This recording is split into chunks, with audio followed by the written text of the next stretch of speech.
आज की सबसे बड़ी खबर। This is important thing.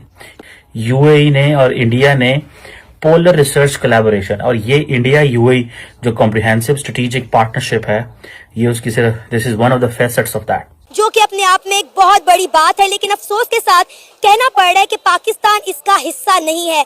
और सबसे बढ़ के आपको पता है कि इस वक्त हिज हाईनेस शेख अब्दुल्ला जो है वो बिन जैद अल नहयान जो है वो इस वक्त इंडिया के अंदर है। देखिए, इससे पता ही चलता है कि उनके बड़े अच्छे हालात जा रहे हैं, बड़े अच्छे ताल्लुकात जा रहे हैं, रिलेशंस जा रहे हैं।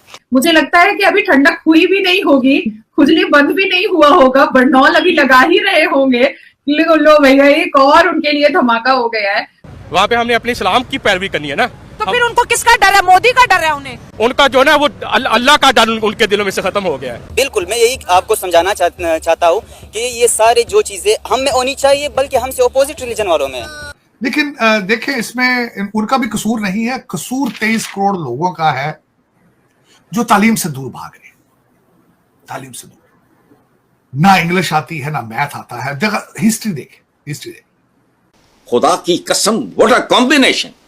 क्या आप उम्रा भी करें, फलां भी करें, और फिर दुबई जाके याशी भी करें, और चोर भी हों। मसरूफ है, उनको अंदाजा नहीं है कि इस वक्त वो अरब ममालिक जो पाकिस्तान के बहुत करीब हुआ करते थे, आज वो कहाँ पहुंच रहे हैं। This is important thing. UAE के साथ पोलर रिसर्च कोलैबोरेशन किया है। यूएई ने और इंडिया ने पोलर रिसर्च कोलैबोरेशन, और ये इंडिया यूएई जो कॉम्प्रिहेंसिव स्ट्रेटेजिक पार्टनरशिप है, ये उसकी सिर्फ this is one of the facets of that. दूसरी तरफ ट्रेड बेहतर हुई है, इन्वेस्टमेंट्स आई हैं, और सबसे बढ़ के आपको पता है कि इस वक्त हिज हाईनेस शेख अब्दुल्ला जो है वो बिन जैद अल नहयान जो है वो इस वक्त इंडिया के अंदर है। एंड आप बड़े आराम से कह सकते हैं कि he is one of the very close friends of doctor Jaishankar. अगर आपको याद हो कि he was the first person to home doctor Jaishankar went to see, उनके साथ एक्सचेंज, राब्ते, सारा कुछ करना, बायलैटरल कोऑपरेशन, और आज इस मुकाम पे ताल्लुकात आ गए हैं कि दोनों मुल्क जो है वो पोलर रिसर्च, यानी कि मतलब आप पोलर रिसर्च, आप हमारे तो पाकिस्तानियों को समझ भी नहीं होगी कि कहाँ वो डिजिटल इंफ्रास्ट्रक्चर से चले, ठीक है जी, कहाँ वो कनेक्टिविटी से चले, और कहाँ पे वो कह रहे हैं जी हम तो पोल्स पे जाएंगे, नॉर्थ पोल पे जाएंगे, साउथ पोल पे जाएंगे। सो मुझे जाती तौर पे ये लगता है कि इसको पाकिस्तानी गवर्नमेंट को बहुत सीरियस लेना चाहिए, that how to engage the Arab world in science and technology के हवाले से। यानी कि अब इंडिया और जो यूएई की पार्टनरशिप है, that is on biology, that is on oceanography, that is on socio economic. मेरा ख्याल है कि इसमें I think we miss the boat, and why we miss the boat is because कि हमें इस चीज की अंडरस्टैंडिंग नहीं हुई कि over the period of time दुनिया के अंदर जो तब्दीली आ रही है, कि देखें the Arab world went to Delhi, why? Because they realised कि जो पाकिस्तान की यूनिवर्सिटियां हैं, पाकिस्तान के जो अदारे हैं, they are not as state of the art जैसे कि होने चाहिए। सबसे पहले इस वक्त हमारे सामने ओपन है जियो न्यूज और आज न्यूज और एक्सप्रेस ट्रिब्यून। एक्सप्रेस ट्रिब्यून के मुताबिक वर्ल्ड बैंक ने पाकिस्तान का $500 मिलियन सपोर्ट लोन कैंसिल कर दिया है, और इसकी वजह यह है कि पाकिस्तान और चाइना के बीच जो सी पैक है, सी पैक के कई एग्रीमेंट्स रिव्यू नहीं किए गए थे, और इस वजह से वर्ल्ड बैंक ने पाकिस्तान का $500 मिलियन का सपोर्ट लोन कैंसिल कर दिया है। पहले ही इतने प्रॉब्लम्स हैं इकोनॉमी में, जो हालात हैं मुल्क के अंदर इकोनॉमी के, तो कशकोल हमेशा ही थामा रहता है। ऑब्वियसली कर्जा चाहिए होता है, तो जो कर्जा मिलना होता है वो भी कैंसिल कर दिया जाता है।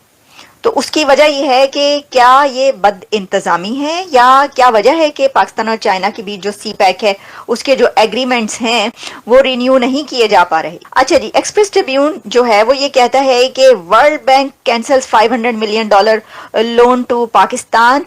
The key reason for not giving any new budget support loan is that Pakistan has largely exhausted its quota।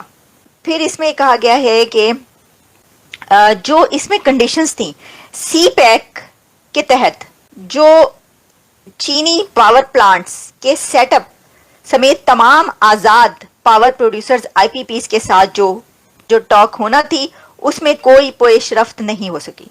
उसके अंदर कुछ आप बढ़े ही नहीं आगे। तो उन्होंने ये कंडीशन रखी थी वर्ल्ड बैंक ने कि भाई आप ये जो सीपैक के ये वाले हैं एग्रीमेंट्स, इसके बीच आप ये डायलॉग करेंगे। तो वो नहीं हुआ, तो उन्होंने कहा बस ठीक है। तो अब आप देखिए कि ये क्या है, यानी आप इसको लैक ऑफ एडमिनिस्ट्रेशन कहेंगे, लैक ऑफ कॉम्पिटेंस कहेंगे, जगह जगह हाथ फैला रहे हैं। और जो लोन मिलने हैं तो वो भी आपकी नाअहली की वजह से जो है वो देखें वो कैंसिल हो रहे हैं। तो वहीं पर मैं आपको एक और भी खबर बताती हूँ, वो ये है कि इंडिया में काफ़ी इस वक्त विजिट्स हो रहे हैं। तो मैं देख रही थी कि यूएई की अथॉरिटीज़ जो हैं वो भी इंडिया पहुंची हुई हैं। भारत में यूएई के भी जो कई अथॉरिटीज़ हैं वो पहुंची हुई हैं, और अभी और भी फॉरेन मिनिस्टर्स और अथॉरिटीज़ जो हैं वहां पर पहुंचे। देखिए इससे पता ही चलता है कि उनके बड़े अच्छे हालात जा रहे हैं, बड़े अच्छे ताल्लुकात जा रहे हैं, रिलेशंस जा रहे हैं। नरेंद्र मोदी साहब ने ये ट्वीट किया है, happy to receive deputy PM and foreign minister of the UAE. तो यूएई के deputy prime minister of UAE and foreign minister of UAE HHAB Zayed, India UAE comprehensive strategic partnership is poised to achieve unprecedented heights. We are committed to working towards peace, stability and security in West Asia and the wider region. तो दूसरी तरफ